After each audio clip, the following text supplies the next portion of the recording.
One of those Bible passages that we might have a harder time resonating with, right? I mean, so few of us have grown up with sheep, and then it's not really a metaphor we can relate to.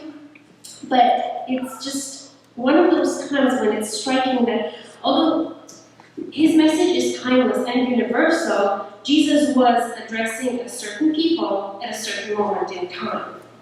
It's also one of those times when it's best we make sure we actually understand what Jesus is talking about before we speculate.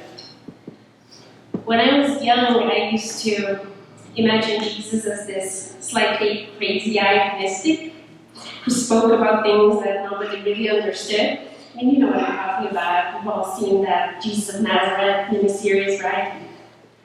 But more and more, I'm convinced that Jesus was really nothing like that. When was the Gospel of John written? About year 90, year 100? That's about 60, 70 years after Jesus died. So if he was so mystical and hard to understand, I'm sure John would have completely forgotten all the intricate and mysterious metaphors Jesus used. But he did forget. Like 7 years later, John was still inspired by the words of Jesus, and he wrote them down. And he remembered what Jesus said, probably because what Jesus said was so clear and made so much sense, even to the most common of people. So then why does John say Jesus used this figure of speech with them, but they did not understand what he was saying to them? I mean, when he says they, he's talking about the Pharisees. In the dictionary today, when you look up Pharisees, right after the historical explanation, the secondary meaning is self-righteous person, hypocrite. We all know how this goes. We've all met self-righteous people that are so caught up in their own agenda that even when you explain something that's completely common sense, they will pretend they don't get it. They get it. They definitely get it. But they won't tell you they get it. They will. The Pharisees were anything but dumb people. They understood perfectly fine what Jesus was saying. But how could they admit, especially in front of a crowd, that this scandalous man who healed people on the Sabbath was actually right? No, they would just pretend he's a madman that didn't know what he was saying. So then Jesus rephrases, and he's being even more obvious. I am the gate for the sheep. All who come before me are thieves and bandits, but the sheep did not listen to them. I am the gate.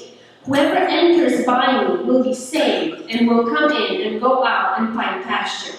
The thief comes only to steal and kill and destroy. I came that they may have life and have it abundantly. It's harder to misunderstand that.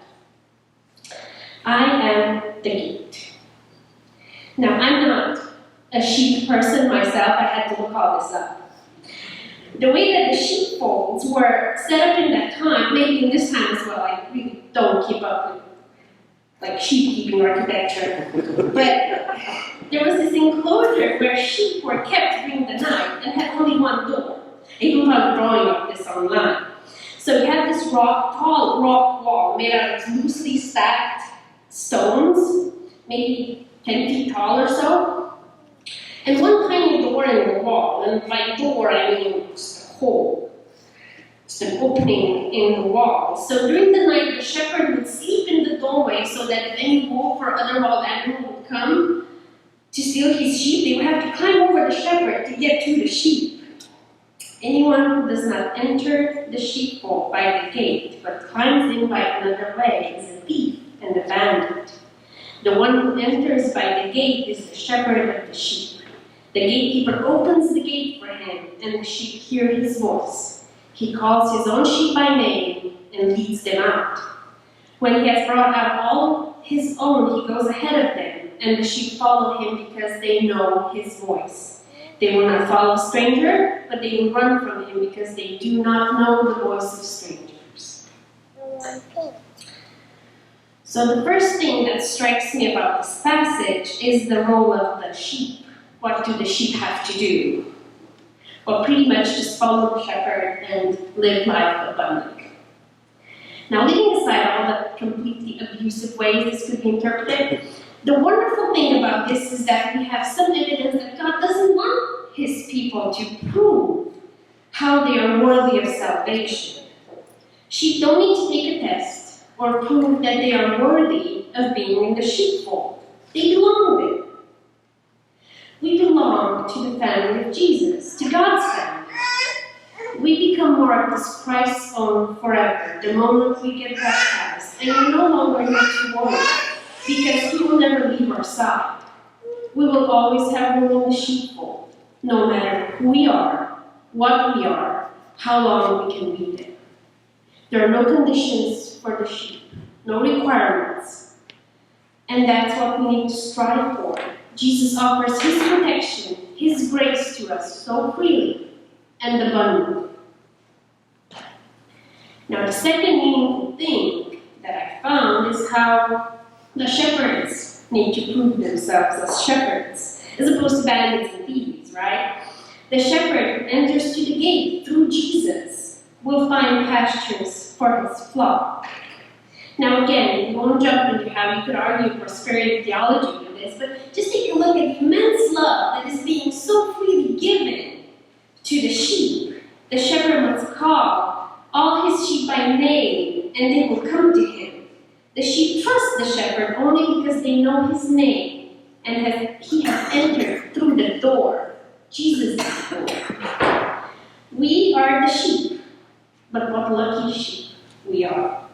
We get to be so loved by our Savior that He will appoint shepherds to lead us, to love us, to teach us. And He truly is all of us, all His sheep. The Lord loves dearly.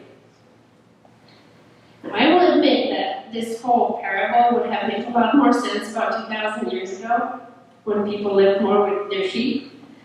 But even if it takes a while for us to understand it, we can get a glimpse of the message. And really, this is what Jesus' message always is. It is one of love.